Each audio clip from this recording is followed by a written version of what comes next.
President Zia Rahman সাহেবের যে সমস্ত গুণাবলীতে ভূষিত ছিলেন, যে যোগ্যতা তিনি প্রমাণ দিয়েছেন, বেগম খালেদাকে যে যোগ্যতা, সততা, দক্ষতা প্রমাণ দিয়েছেন, আমাদের নেতা শ্রদ্ধেয় তারেক রহমান সাহেব আগামী দিনে সেই যোগ্যতা, সততা, দক্ষতার পরিচয় দেবেন ইনশাআল্লাহ।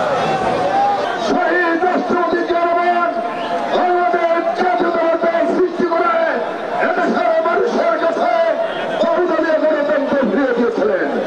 এমপির ভারপ্রাপ্ত চেয়ারম্যান তারেক রহমান এই দলটি হাল ধরে এই দলটিকে বাংলাদেশের সবচেয়ে জনপ্রিয় দলে পরিণত করেছেন।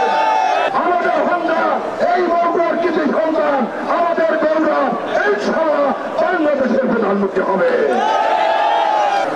আগামী ফেব্রুয়ারি মাসের সাধারণ নির্বাচনে দলকে সংখ্যা গরিষ্ঠতা অর্জনে সাহায্য করা, নেতা এবং কর্মীকে সমস্ত লোভ লালসা থেকে দূরে থেকে ঐক্যবদ্ধ থেকে কাজ করে পরবর্তীতে ক্ষমতায় এসে দেশ গড়া, জাতি গড়া ও নিজেদের জীবন গড়ার কাজে নিয়োজিত হওয়া, এইটাই হবে আজকের শপথ। আমাদের বিএনপির জন্মদিন, আমাদের খুশির দিন, তাই আমরা এই ধর্ণাঢ্য র্যালি করার জন্য এখানে দাঁড়িয়েছি।